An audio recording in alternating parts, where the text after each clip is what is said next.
Hi everyone, Elsie Jensen here. Today we are going to make a white chicken chili with some apple turnovers.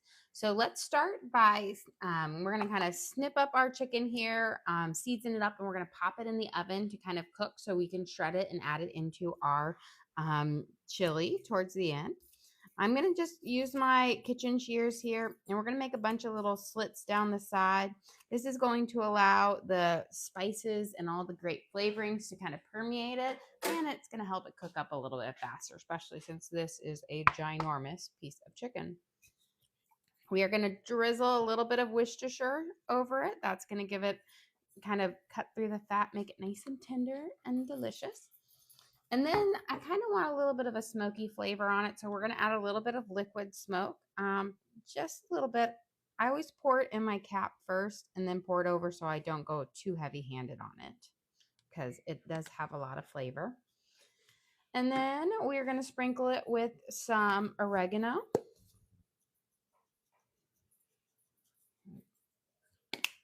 And a little bit of cumin.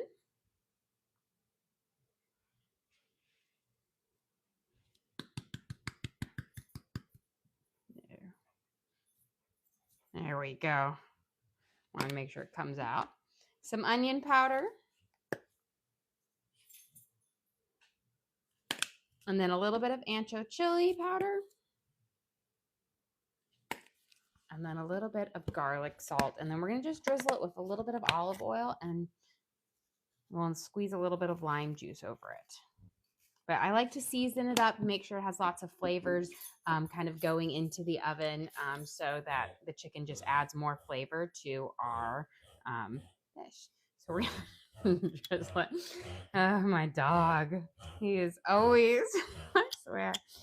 You going to make it over there, Loki? These dogs have really short snouts and they are always kind of making this weird little thing when they get a little hair or whatnot. But we're going to squeeze a little bit of lime juice over our chicken and we're going to go pop this in the oven. So my oven is set at 400 degrees because that's what we're going to be cooking our apple turnovers at. So we're going to just roast this at that same time and we'll take this out towards the end to throw into our final dish. I'm just going to pop it in here. And it's going to take like 20 plus minutes to kind of cook all the way through, but we want it to be just nice and cooked and shredded for it. Okay. While we are waiting for that, let's get our apples going for our turnovers. Now I've got 4 apples here. They're kind of smaller ones.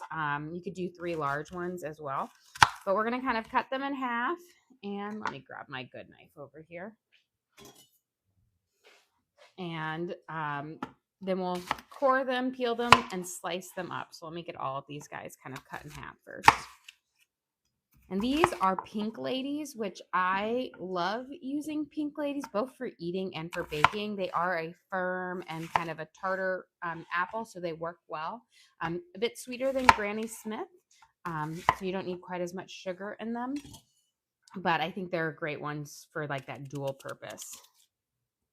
Okay, we're going to give these a quick peel, and then we'll slice them up nice and thin. And then we're going to kind of do a pre-cook in our Dutch oven over here on the stove because apple turnovers are only going to bake in the oven for, like 18, 20 minutes max. And you want them, it's not enough time for the apples if you were to use raw apples to get nice and tender. So I'm going to pre-cook them and add a little bit of cornstarch so they're not too liquidy. And that way they'll be nice and tender and flavorful on the inside versus just using like a raw apple that you've tossed in sugar. So we're going to take off these skins because apple skins do not get tender when you cook it up. Now, sometimes I'll make like pear turnovers, and I thought about it, but my pears aren't quite ready. They're not ripe enough yet. But pears, those are a fruit that if you wanted to, you could leave the skin on because they're a bit more tender, but I do tend to peel those as well. Same with like a nectarine, you could leave that skin on if you wanted to. Okay, let's get these ones. And then for our dough, we're just using the frozen puff pastry. it's one of those things, the convenience of just buying a frozen puff pastry versus making it yourself. Like making yourself is delicious, but it's a lot of work. And so this is where I'm like, for something quick, the frozen is my go-to. Here we go. So I'm going to just cut half of them up for right now, and then we'll get them going in there so they can start to get tender, and then we'll put the other half in. So I've got them, and then you want to slice these kind of small because you want them to get nice and tender and not to be too bulky where they constrict the apple turnovers. And I find that when I cut my apples, instead of doing long slices, I turn them on my quarters and I do shorter ones. That way you're going to have just kind of smaller chunks of apples, which are a little bit easier to eat. I do this for my pies as well. Teresa made your apples, your spiced apples. Oh, good. I love them. Oh, I'm glad. Those are, I swear, whenever I make them, there's never any leftovers, and they all, like Teddy is like, he just loves them. He'll eat his, and then he comes over to my plate and steals mine off of him, and I always leave him for him because I know how much he loves the spiced apples. But they are so good. And I feel like they're a great little like compliments to dinners. I know a lot of people don't eat fruit with dinner, but I've always served fresh fruit or cooked fruit with dinner. And so I feel like they're just a nice, especially when the weather's getting cold, nice serving of spiced apples or homemade applesauce. So good. Okay. Let's get this first batch in our Dutch oven so we can start kind of cooking it up. Get that apple seed out. And this way I have that bottom layer can start to cook. It allows it to cook up a little bit faster. I'm going to turn my Dutch oven on like a 7, a medium high. Let me grab. And then I like to add a little pat of butter in here because we are going to be using some cornstarch to make kind of thicken these up. And I find that when you have a little bit of fat in there with the apple liquid, it gives it a nicer texture. And like it gets rid of a little bit of that flour, like that, powdery taste to it. And then since we have 4 apples, and these are not Granny Smiths, but they are Pink Ladies, I'm just going to use 3/4 of a cup of sugar. If I were using Granny Smith, I would use closer to a cup because Granny Smith is a bit more tart. I have a pinch more. So we've got our brown sugar in here. So 3/4. Then we're going to add in about a teaspoon of cinnamon. Of course, I miss it. So just a good shake over. And then about a teaspoon of vanilla. A little bit more. Loki Bruni. And we're going to squeeze in half of a lemon. This just gives you this perfect kind of little tartness to it. You can also, I love using apple cider as well, but I am all out of apple cider. Here we go. Okay, let's give those a quick stir and let those start to kind of cook up, and we can get the rest of these apple parts prepped. And then we're going to work on our white chicken chili because it just feels like a white chicken chili day. So I'm going to start coating these up, and then we'll throw in the rest of the apples.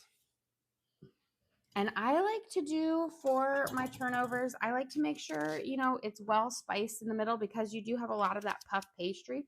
So your middle needs to have like the apple gooey deliciousness, needs to have a good amount of flavor because it's got to, work with the whole puff pastry. So let's get these guys, throw the rest of them in.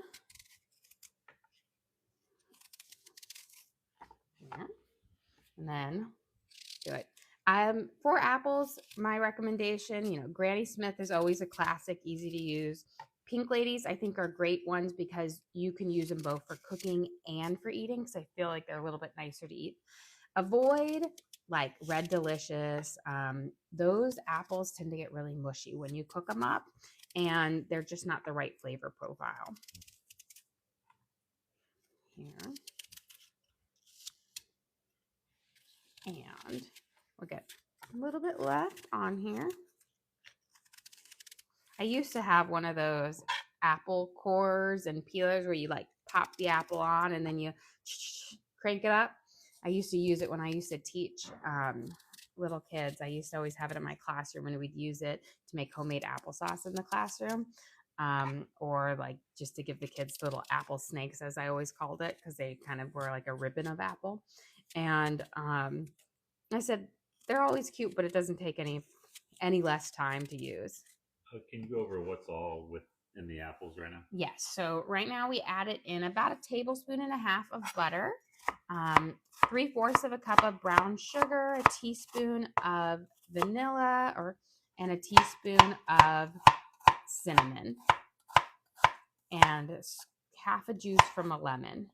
And we're just going to kind of cook those over, our medium-high heat until they're nice and tender.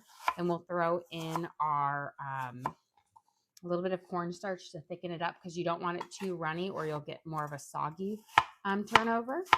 And then we'll pop those in the oven to bake up. So let's get these last ones in.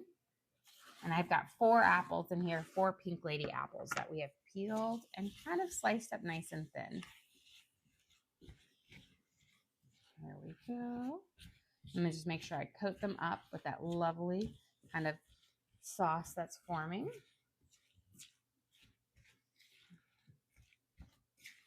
There we go. And then we'll just pat it down. I'm going to turn it now down to about a 6.5, so just a little bit down now that we've started to sweat out its liquid. You have a question. In your opinion, what's the best eating apple? Oh, I feel like that is a really personal choice. I personally love Pink Ladies, hence why I always buy Pink Ladies, because I always find that they are firm and they are like the perfect sweet and tartness to it. So Pink Ladies are my favorite, but I am like the worst judge of it because I do not really like fruit. I am much more of a vegetable person. I'd rather eat a salad than a fruit salad. I just have never really liked it because I don't like things that are tart. So most berries I find are too tart for me, and I'm not a huge apple fan, except I love grapefruits. That's like the one exception. I do love grapefruit. It's my favorite fruit of all. But for apples, if I'm going to eat an apple, it's going to be a Pink Lady. Those are the ones I always buy. Okay, let's get our white chicken chili going here. I'm going to turn on my Dutch oven, and we're going to start heating up about a tablespoon or so of olive oil. I might need to move on to my next bottle here, but I think I might have enough. We'll see. And then I'm going to do kind of a smaller dice on these because, again, I don't want any super huge pieces of vegetables in here. Kind of just cut it up small so you can get a little bit in every bite.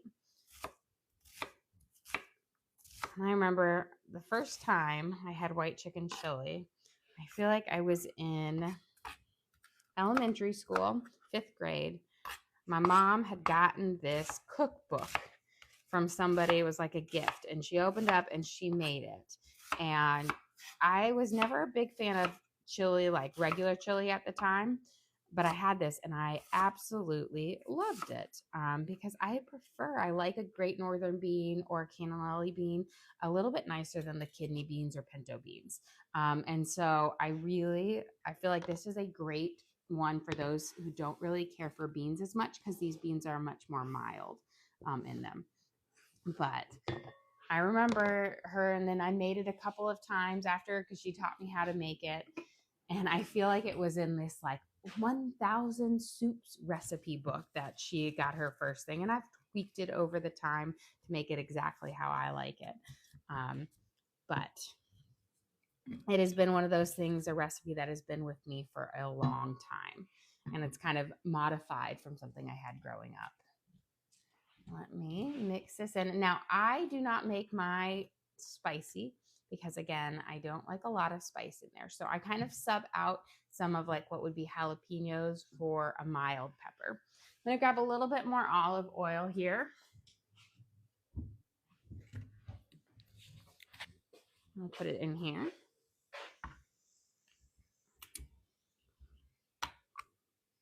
recently this store has had these little bottles on sale. Buy one, get one free. So I'm like, wow, I'm going to grab the little ones, but they don't go as far. Okay. We got our onions now. We're going to let them kind of start to saute up. And while we're waiting for that, we've got, for our peppers, I've got some sweet peppers, some yellow sweet peppers, and then some shishito peppers, which 1 in 10 shishito peppers have a little bit of heat to it. So there, if I get one, it will give just a little bit, which will be lovely. And then we're going to do a couple cloves of garlic as our base for this. Here we go. I'm going to turn this down to about a 5 now. And we're going to kind of let those caramelize up. And get my garlic minced up here. Or this is going to be probably like a tablespoon and a half of garlic, but I really want the garlic to pop in this because I feel like it really complements the beans and the chicken and the sour cream and cheese that we're going to put in the base of this.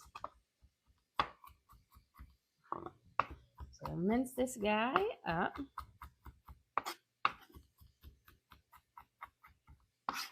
Now, you could always use garlic if you want as well. You'd probably use just about a tablespoon of it. I find garlic is a little bit more acidic, so I'd use a little bit less.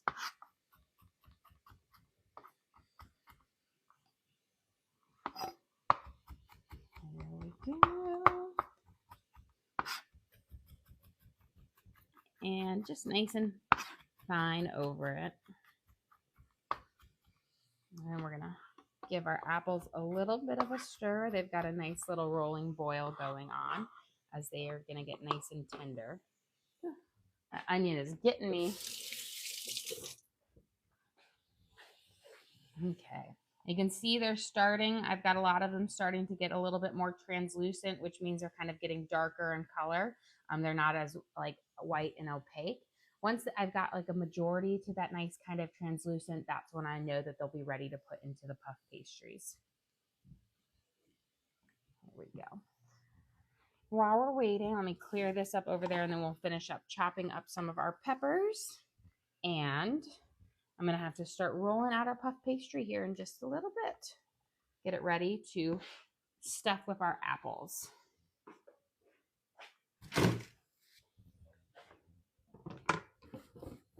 I'm just going to dry off my countertop from a little bit of the apple juice because I don't want my puff pastry to stick to it.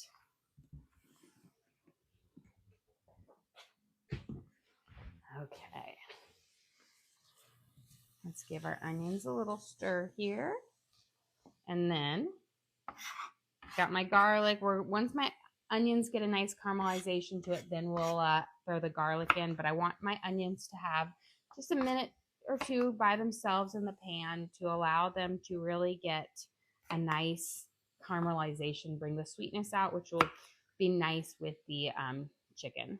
You have a question? What are you sauteing the apples in? The apples are in, we have butter, brown sugar, a little bit of vanilla, cinnamon, and some lemon juice. And then it's just their natural juices that are coming out to make the body of it for it. So be a nice kind of simply sweetened apple base to it.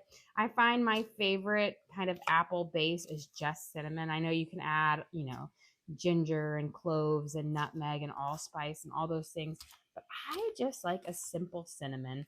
I just feel like it doesn't overcomplicate them. And just as I feel like the perfect little harmony. Okay. We've got our sweet peppers at least minced up here. Give this a little stir. And then we're going to start working on our pastries here because these are starting to get pretty tender and looking good. We'll add in our cornstarch right before we start to fill them though.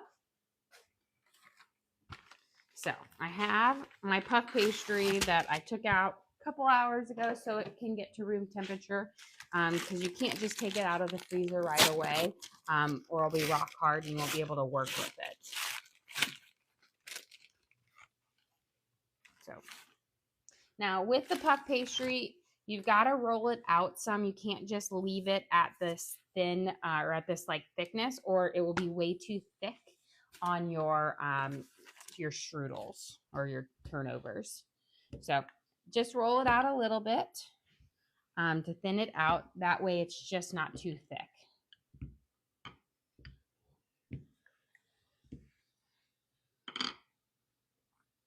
There we go.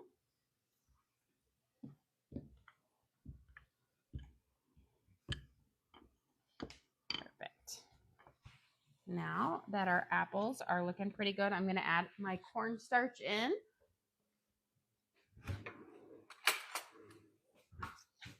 And we're just going to kind of, it's going to be maybe up to a tablespoon or so, but we're going to just kind of lightly dust it on first. If you want to, you can always pull some of the liquid out and make a slurry and add it in. But I find that when we're working with this like small amount of liquid, it works better just to kind of dust it over the top. But we want it to form a nice gel and kind of hold up all of that liquid, the flavorful liquid that has kind of come out of the apples, the juices with the sugar. And this gel will allow it to be nice and like gooey inside the turnover without it making it soggy. There we go. And so the reason, the very beginning I added in about a tablespoon and a half of butter. I find that when you use the butter with the cornstarch, it gets rid of that kind of cornstarchy flavor, that pasty flavor that you can get sometimes with the cornstarch. So I really like using that. Okay, let's see. Let it thicken up here and see if I need to add any more. But let me give my onions a little bit of a quick stir. Perfect. We'll use a little bit more.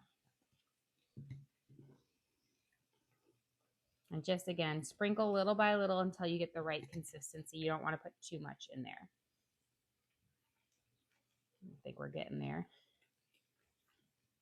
There we go. Push some of those guys that are hiding down on the sides.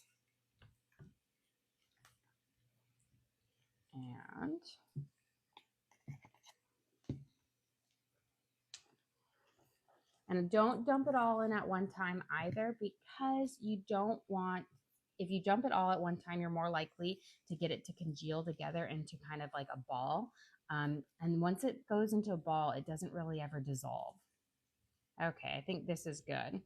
We've got a good enough base, and once it heats up a little bit, I think it will thicken up just a smidge more. Okay, let me grab a knife here so we can kind of slice down each like sheet of part of pastry, puff pastry here. We'll make 4 good-sized turnovers. And we're going to cut it into squares. You have a question. Are you making dinner tonight? We are going to be doing a late night because we typically on Fridays try to get takeout or go out to eat. And so we'll be doing that tonight, but we will do a late night. I've got we're going to have bagels tomorrow. So I'm going to prep up some bagels. I've got my chocolate starter going. So we're going to make some both chocolate bagels and regular sourdough bagels for tomorrow, and then some snacks for the weekend. So we'll be on later tonight, like 11-ish or so, but no dinner stream. Okay. I find don't fill them on your, on here, place them on your baking sheet, and then we'll be able to fill them and fold them. They're really difficult to transfer once you have them filled. So that's why we're going to do like 4 at a time, and then we'll have a little bit more room. There we go. Beautiful. This is thickening up nicely. I'm going to turn off my heat. Beautiful. What's your favorite fast food restaurant? Ooh, I really love Chipotle because I love that kind of fresh thing. Or we have this like Chinese restaurant that's near us. It's just like a mom and pop shop, and I absolutely love it. So delicious. So I think those are my fine things. Although I have to say, I mean, it just depends on. I do love Five Guys and Chick-fil-A, but only when they're, I feel like I never get Chick-fil-A, but because it's never open when I want it. but those are my favorites, I would say. Okay, we've got these kind of put down. So we're going to start filling them up. I'm going to scoop in. And what you're going to do is just on one corner of them, you're going to scoop in your little base for it. So just on half of it. And then you're going to fold it over to make it. And then once we've filled them all up, we'll crimp the edges with a fork. But we'll get these first 4 in here. And I'm going to do this one. I'm going to try to, I got to see, I've got to fold it here so I can make sure I'm lining it up correctly. There we go. It's like a package. That way I can fit these on nicely on my thing. But you see, having these nice tender apples is going to make the inside of this perfect. Otherwise, if you just use fresh apples like that you've sliced up and tossed, they're not going to get tender enough. And so they'll still be kind of firm when you go to like eat the apple turnover. Here we go.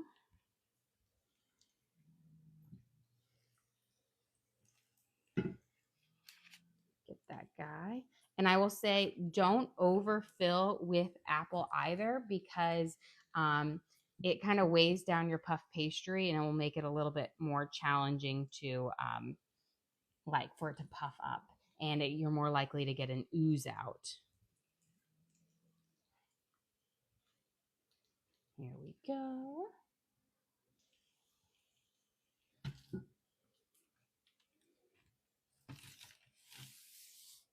And then I'm going to grab my fork, and you're just going to kind of press the edges together and kind of crimp them up, and then we'll work on the next 4.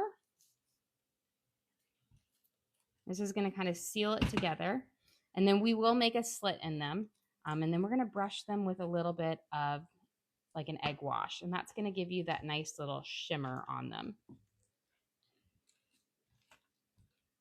Here we go. We've got them a little close over here. And this is just going to prevent all that goodness from oozing out. And then we're going to pop we'll take a little break. We'll pop our garlic and our onions because we're got a good caramelization going on here. Give them a little stir. Beautiful. We've got the nice browning going, which is going to add a lot of flavor in it. So let's get these. When they get too close to the edge, they get a little bit trickier to crimp up. Here we go. Okay, we've got our first kind of 4 right here. Let's pop our garlic in real quick, and then we're going to roll out our next batch. But we'll let this saute up for just about a minute, and then we'll pop our peppers in, and then we'll get our shishitos in there. I'm going to turn that down just a smidge. And then let's roll out our next kind of puff pastry, and we'll get that kind of going. So fold it out, and then you just kind of want to roll it to where it's almost double in size, but not quite. There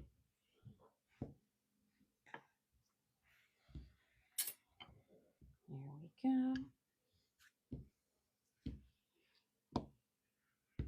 But don't roll it too thin, or it won't work, like it will not shape as well. You'll more likely tear it. But you want it thin enough so it kind of covers over there. Okay.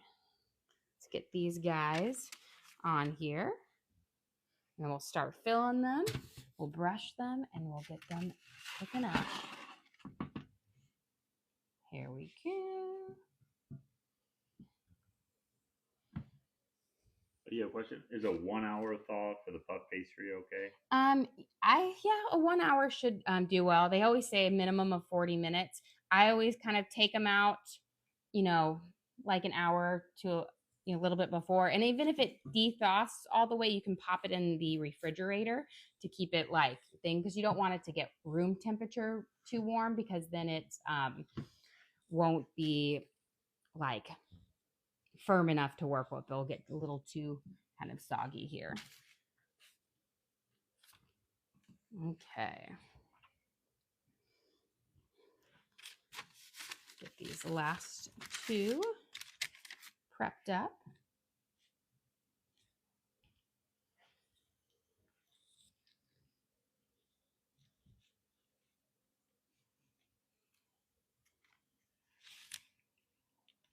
And will the kids eat this?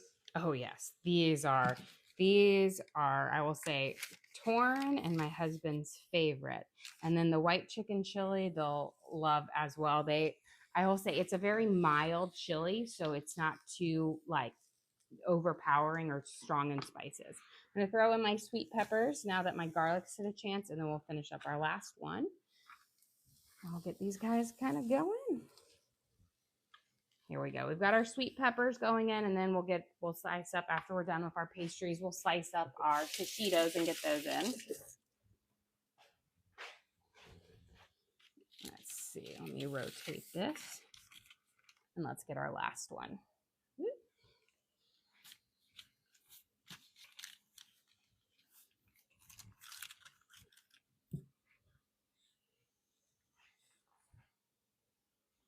Here we go. Put this nice, get every little bit here.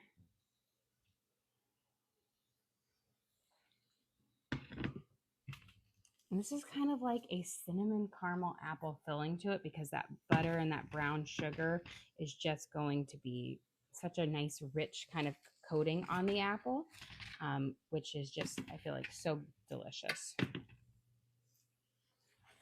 Okay. Smush these edges. Kind of hold them together.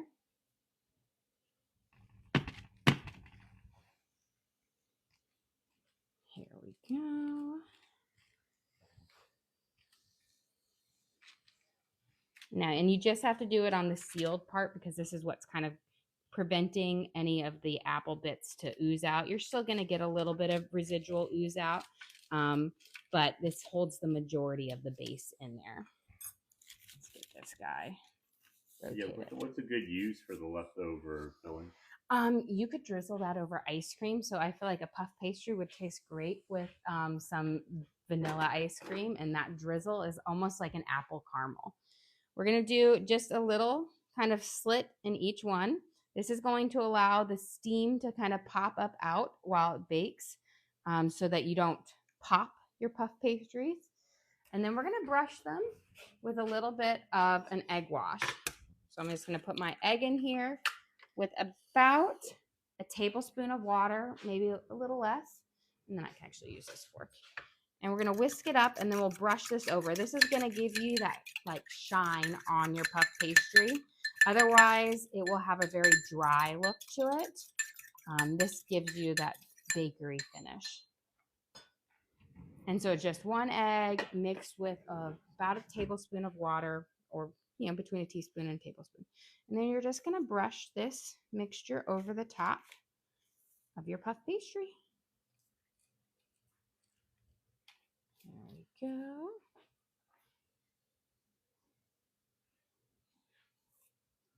Kind of coat it up, because if you miss a spot, it won't be shiny there. And then these are going to go in the oven at 400 degrees for about 18 minutes on there. And then we'll check, and they should be perfect by then. Sometimes they need a minute or two more.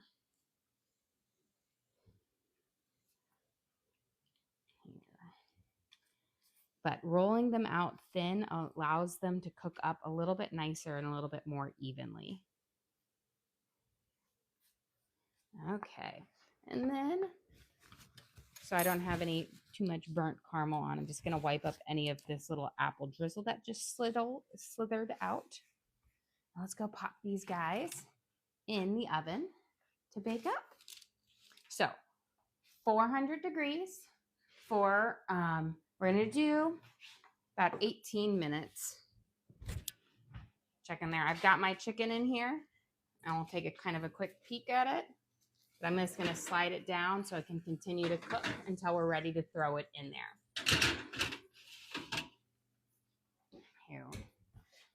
set my timer, and hopefully when these are done, we'll be ready to eat. We are going to make a nice cinnamon vanilla glaze to drizzle over the top of them, which adds again a bit more of that pop of flavor.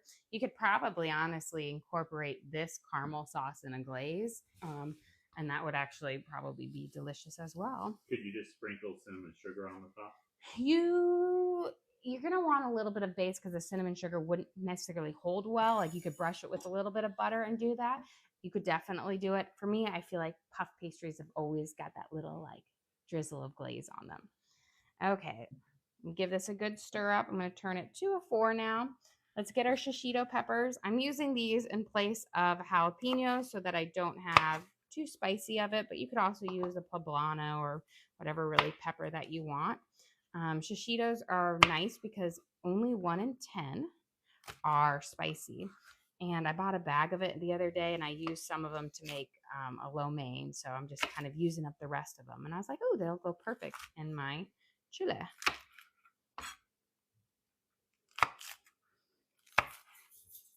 And then just to get these seeds out, just kind of take your thumb and kind of go through the base of them. Now, these seeds aren't like super spicy. It's not like, jalapenos where the seeds are like the really spicy part. So you don't have to really worry about that or them kind of like stinging or burning your hands. These are very mild. But I do like to take them out. You can leave them in there if you want to, but just for a nicer, better texture, I take them out. Okay. You can see they were quite seedy. Just get these all off before I start kind of chopping them up. And then I'm just going to, just like with my sweet peppers, just kind of a simple dice on them. That way you'll get a little bit of, pepper in every bite. You could also use green bell peppers as well. Those also work. I always find when you're sticking with the colors, when I go with my color profiles for white chicken chili, I stick with either the yellow peppers or the green so that it kind of keeps in that white, yellow, green motif versus when I'm doing like a, my traditional chili, then I'll use like the red and orange peppers. Here we go. So just a little bit of this dice here. If you're going to use a jalapeno, you're going to want to mince it up a lot smaller so that you don't get too much spice in each bite. But since these are more mild, you don't have to do that. There we go. Beautiful.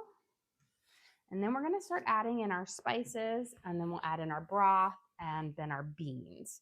So for our spices, we're going to use pretty much the same ones that we used on our chicken. We've got oregano, so we're going to use about a teaspoon of dried oregano. And I always like to heat it up in the pan with the sauteed veggies because I feel like the oil and the heat helps the spices come out and then kind of blend in better to our face. And then we're going to add in about a teaspoon of cumin.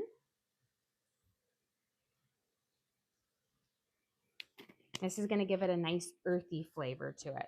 Now we're going to add in some ancho chili powder, just a little bit because I want a little bit of that flavor, but I don't want so much that it's going to give it too much of a color. So about a half a teaspoon. If you can find white chili powder, definitely use that. That's a little bit more difficult to find, but if you can find it, that works great. We're going to do about a tablespoon of onion powder.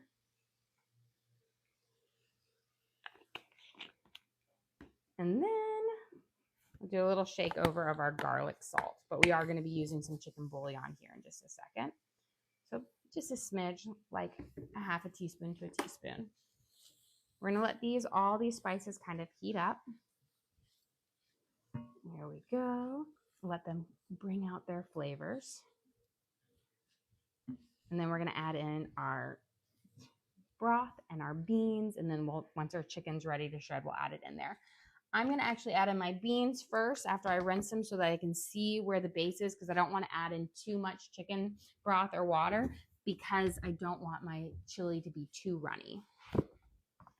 So we're going to be using, you can either use both of the same or a mixture. I'm going to be using cannellini beans. I always call them the wrong thing. And then Great Northern ones. So these are white kidney beans, and these are like the white version of a pinto bean.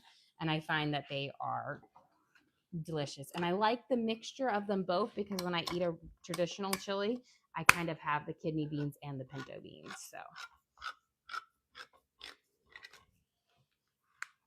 And make sure you rinse your beans because we don't want that starchy water in our chili. It will just add a bad texture and taste to it.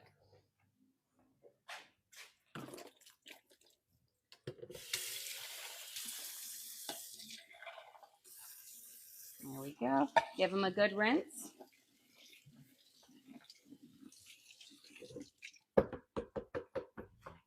Get the first one done.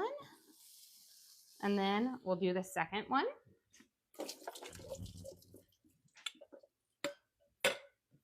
And just rinse off all that starchy water.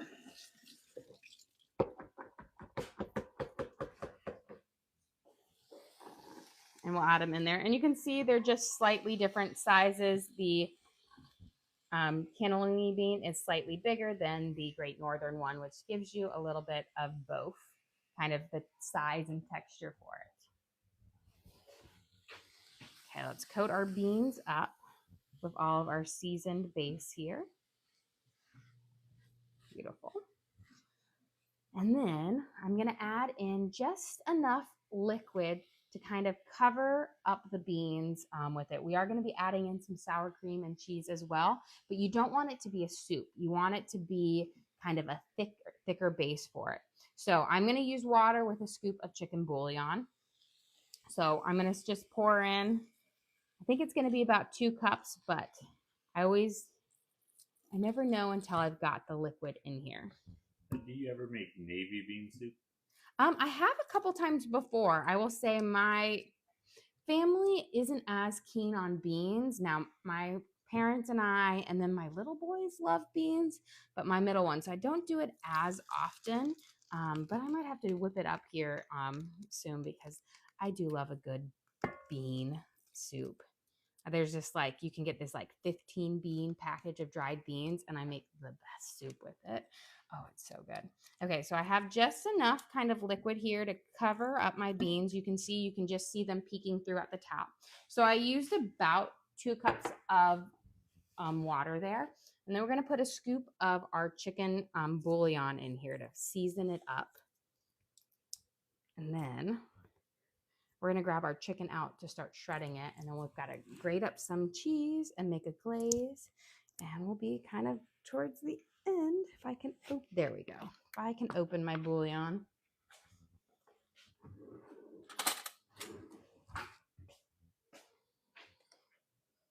So we're going to do a nice kind of good scoop, about a tablespoon of our bouillon here. We're going to mix it in. I want it to be a little bit stronger flavor because we are going to be adding in sour cream. So we want to be able to flavor that plus the chicken. So we're going to have a bit more bulk into our soup. And then we'll finish it, of course, with some cheddar cheese and green onions and some fresh lime juice.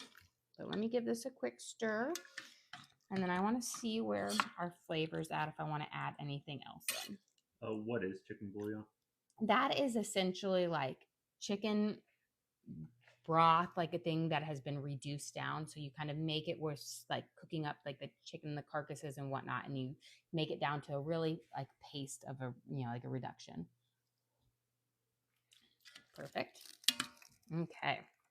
Let's go grab the chicken out of our oven. That way it can cool off just a minute before I shred it. And then we can sneak a peek at the popovers or the turnovers. Not popovers. Those are very different things. Okay. So they are puffing up nicely, looking beautiful. I'm going to give them a quick rotation so that the back of my oven, the front will get them, but they're looking gorgeous here.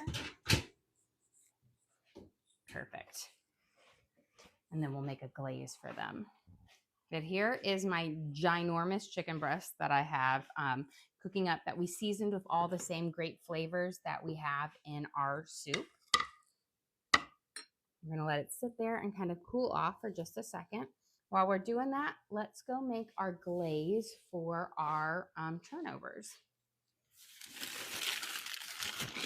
We're done with this.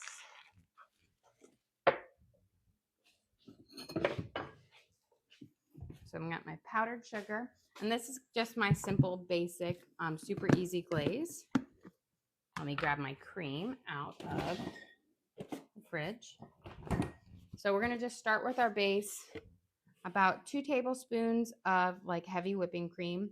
And I find cream gives you the richer texture, but you can also use a milk or whatnot, or for it, it'll just be a little bit thinner. We're going to add in about a half a teaspoon of vanilla. And then a half a teaspoon of cinnamon. And I like the cinnamon because I feel like it gives a little extra pop on there. But you could also just keep it as a plain vanilla. So a good little shake over. And now I'm going to get my whisk here.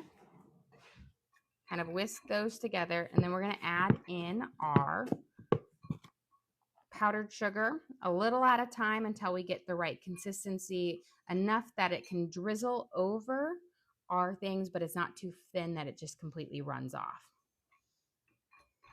So I'm going to start with around a half a cup, and then I add a little bit more until we get right to that texture. Now, if you use milk instead of cream, you're going to need to use more powdered sugar because it is thinner and therefore it will take a lot more. But it's going to be up to a cup of powdered sugar, depending on, I've got about 2/3 in right now. And I just add it in slowly and slowly because it is much easier to add the powder in. If you keep adding the liquid and liquid, you're going to end up with a lot of glaze. And just keep whisking it until you get any lumps out. Just need a little bit more for this. And then we'll let that sit and we'll be ready to drizzle over our chili, or not our chili, our turnovers. That would be weird on our chili. I think that is pretty good. It typically with the cream, it will slightly thicken up when you know, as it sits there. Okay. We're going to get our chicken in here, and then we'll get our sour cream in, and then our cheese and our chili will be pretty much done. So we're going to take our chicken out, and then I'm going to grab 2 forks, kind of shred it here.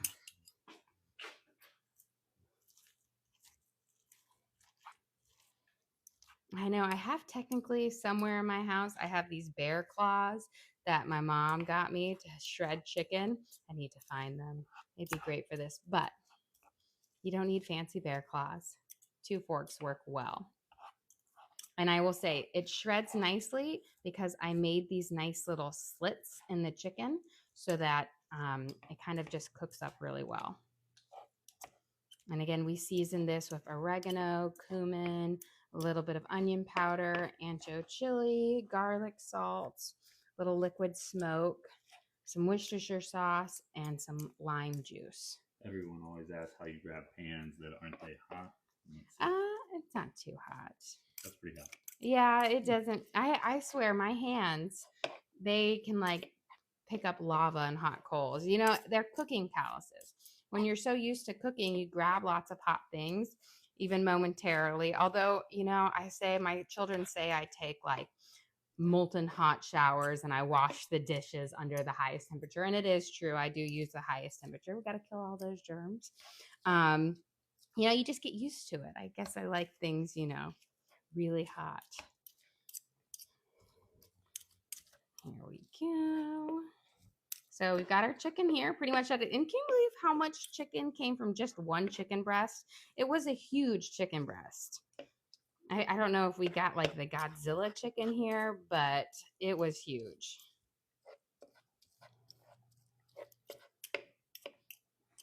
Okay, we've got our beautiful chicken shredded up. Let me get some tongs and we'll pop that in our chili base here. And then we're going to add in our sour cream and our shredded cheddar cheese. You can also use Kobe Jack cheese or Monterey Jack or pepper jack if you want a little bit of spice. I love cheddar, so cheddar is better, but that works well with this. But any of those kind of things, you could even use like a queso blanco or a quesadilla cheese if you wanted to. So we'll pop these all in here.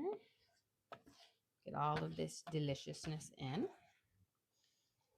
And then we're going to kind of stir it around, coat up that chicken with all of that lovely like flavored broth, and that has all of those spices in it. But we did spice up our chicken, and I think that's really crucial as well, because you don't want to put in just bland chicken in here. You want everything to have great flavor. Okay. So we've got our shredded oven roasted chicken in here. And I'm going to turn my temperature down now to a low. You don't want to put it on too high when we add in our sour cream and our cheddar cheese, because it can cause it to kind of curdle and get a little bit gritty in texture. Let me open this up. And we'll grate some of our cheddar cheese to go in here as well. And then our turnovers, we should be about ready to eat up once our turnovers are out here in just a second or so. Okay. I'm going to use this. We'll grate it up. You want about, I want to say, like a cup of cheese to go in here, plus whatever you want to garnish on top with. But I mix the cheese in the chili because this is going to help thicken up that broth base and just make it so delicious and creamy. Here we go. We got about a cup here.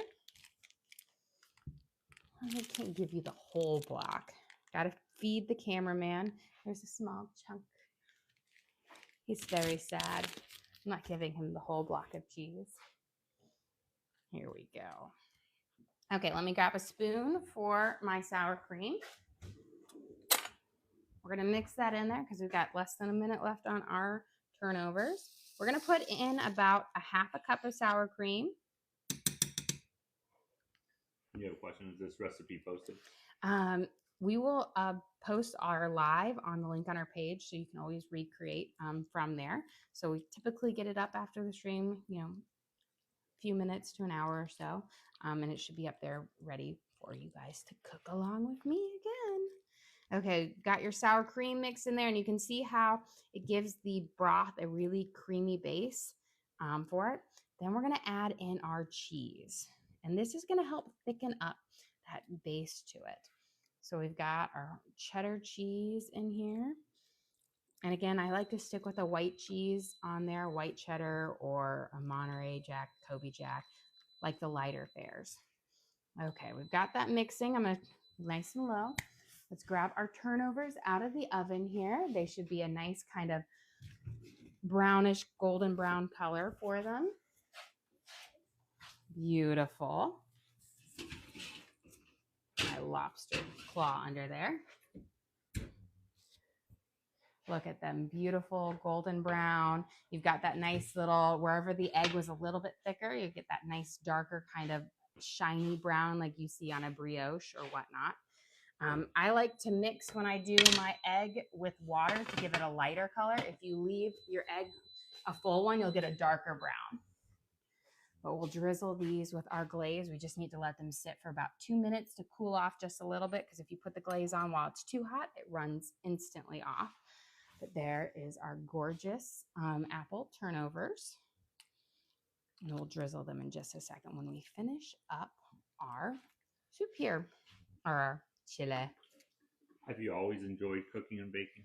Yes, I have. I actually started cooking family meals when I was a kid at 13 for my family, like taking over the family dinners. So I have always really loved cooking and baking.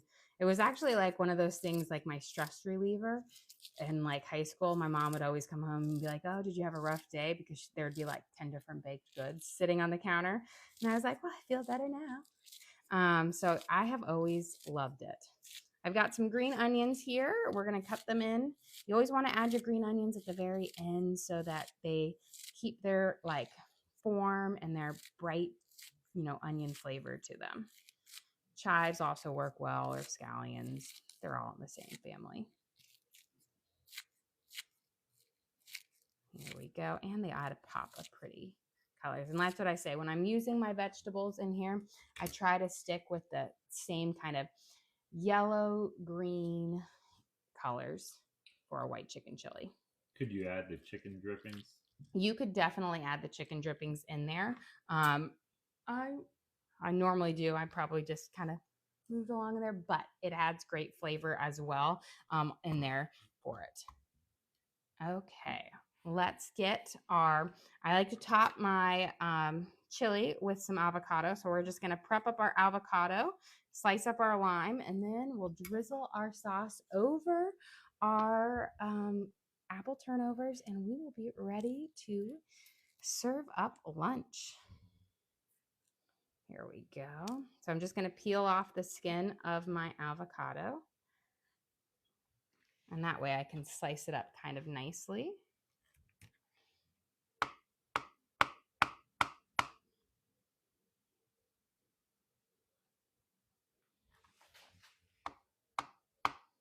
That way when we're kind of sprinkling it over. And what are you making for dinner tonight? So tonight we will actually be doing like our takeout kind of pickup. We like to do that on Fridays. But we will be doing a late night because I will be prepping some bagels for tomorrow and then making some treats for the weekend that we have on hand. So we'll be here around like 11 o'clock here. I've been whipping up my chocolate starter. So I actually have a chocolate sourdough that I'm going to bake up tonight as well. But we're going to make some chocolate sourdough bagels as well as some regular ones. So we've got some good stuff here. Okay, let me get a little bit of cheese because we garnish with cheese as well. And then we'll drizzle, drizzle, drizzle. Okay.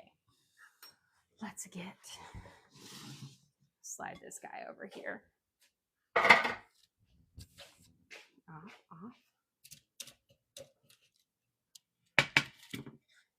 And we're going to take our glaze. Again, you want a nice kind of consistency of glue. This is our basic cinnamon vanilla glaze. The cinnamon is just going to add another pop of flavor to the puff pastry part because our apples are seasoned with cinnamon and vanilla as well. And just drizzle over the top of each one to really get that nice little flavor. You want to do it while they're still warm, but not piping hot, so that the glaze will kind of drizzle down and coat the whole pastry as well. Here we go. Beautiful. And I just find that the glaze gives you that little extra added sweetness because the puff pastry is, very plain. So you just have that apple filling, and this gives you a little bit more of the deliciousness. Beautiful. So pretty scrumptious. Let's serve up here, guys. Let me grab my cutting board and we'll get a plate, my little cauldron for my chili.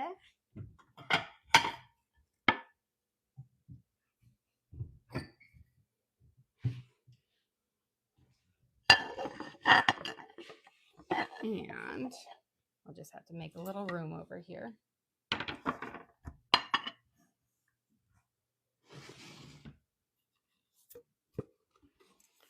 Get some of my spices out of the way. And then let me grab a ladle to lift up my chili.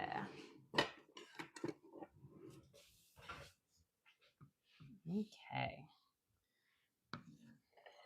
For lunch today, we will be having our white chicken chili full of our oven roasted chicken that we seasoned with cumin, oregano, lime juice, ancho chili powder.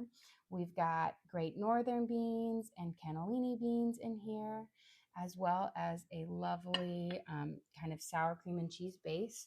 We have chopped up sweet peppers with and shishito onions. We're going to top it with a little bit of cheddar cheese, a couple cubes of diced up avocado, and then a squeeze of fresh lime juice over the top to add, again, nice pop of flavor. And then we will be serving it with a delicious apple turnover that we glazed with our cinnamon vanilla glaze. That will be just delicious and fabulous, filled with our spiced apples inside in the puff pastry. So a simple but delicious lunch today. Well, guys, thank you so much for joining us here. Don't forget to like and subscribe. I try to do live cooking shows every single day, kind of show you what we're making for our family and hopefully teach you guys something along the way.